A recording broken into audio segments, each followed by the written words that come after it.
Twitter is receiving backlash from some right-wing users. Many conservatives are accusing the company of unfairly targeting their followers because Twitter blocked and banned some accounts. This comes as the social media company attempts to deal with the ongoing issue of online abuse and so many fake accounts. All this escalated after a prominent white nationalist, Jared Taylor, sued the company for kicking him off the social network. And how do social media companies deal with this delicate balancing act of protecting users against abuse without impeding free speech? To discuss this, we're joined by Ramona Pringle, director of the Transmedia Zone at Ryerson University. Nice to see you. This is a weird one, and there's sort of several different things converging at the same time. First, what do you make of this whole Jared Taylor case? Well, I think we're going to be seeing more and more of these cases because I think you've got these right-wing people who are, or profiles who are trying to really get media out of this. You know, we've seen that in the past. And succeeding. But, you know, if they're not going to be able to reach their followers through Twitter, at least let me get mainstream press and have people talking about me by making a legal case out of this. So I think we're going to see more and more of it. What I do think is interesting, this stems out of Twitter's move to block or to flag hateful imagery the same way as violent imagery and offensive content. And so what they're doing is, let's say you've got a swastika in your profile picture, they will pull that down. And up to now, they haven't wanted to be the arbiters of sort of what they consider right or offensive that way. And that's why there's always been so many people complaining that they don't do enough quickly. But that's sort of what's interesting here is they are starting to take steps in that direction. Is the issue, though, that they let it go for so long that to try to put the toothpaste back in the toothpaste tube is, I mean, is it even possible at this point? It's going to be a big task for them. This is a daunting uphill battle when it comes to reining in this kind of behavior because they've emboldened these kinds of accounts. They've let them get away with things for so long, even when it comes to the bot accounts, which is a huge part of the problem when it comes to the far right and neo-Nazi accounts, is that they're not even real humans that are there. But, you know, they take them down and then thousands crop back up. It's a game of whack-a-mole. But in terms of it being sort of a little bit too little, too late, I don't think that it is too late. I think that it is a step in the right direction.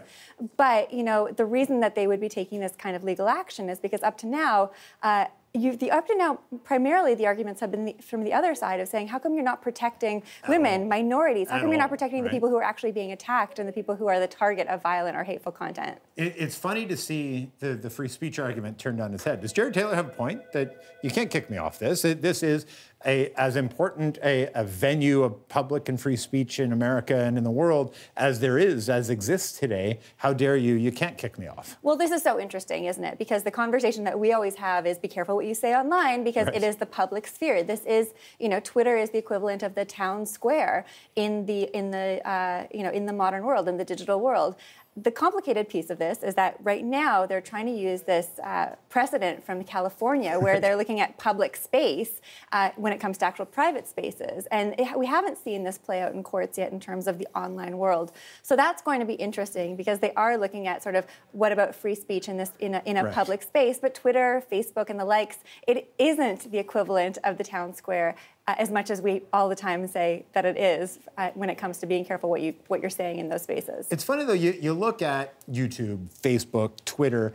Until now, they've largely said, well, it's a technology problem, we'll address it with technology, and none of that ever works. This, actually sifting through accounts and seeing what's there and flagging them and banning them, this is finally, it may be just incremental progress, but it's actual progress.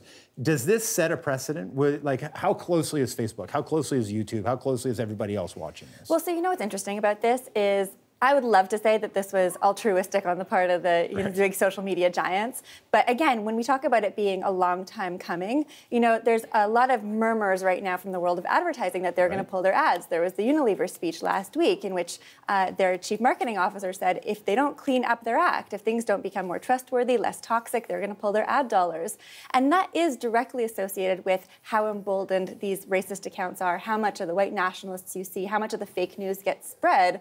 And so I think that we will be seeing more of this across these various platforms, but I think it has less to do with really wanting to create a safe space and wanting to make sure that they have sustainable business models because they rely on those advertisers. Well, and they've got shareholders to answer to, and that's why I think all the others are going to watch this and be like, well, if now somebody's done something and it even gives incremental progress, then the Facebook shareholders are going to say, guys, come on, we've got to step up on this because I expect to get, I'm not going to lose those advertising dollars to Twitter if they're doing even something minorly right that we aren't. So there's bound to have some kind of a trickle-on effect. Absolutely. And I think what is a positive step from this is for so long it's been we're not media companies, we're platforms. They've liked to sort of present things as if there's really nothing that they can do, that they're apolitical. But I think that there's a lot of other people who would argue that this isn't political. This is really just upholding what's in their very terms of service and what has been in their very terms of service since the beginning. Funny how that works, eh? Ramona, great to see you. Thanks great for to doing see you this. too. Ramona Pringle, the director of the Transmedia Zone at Ryerson University.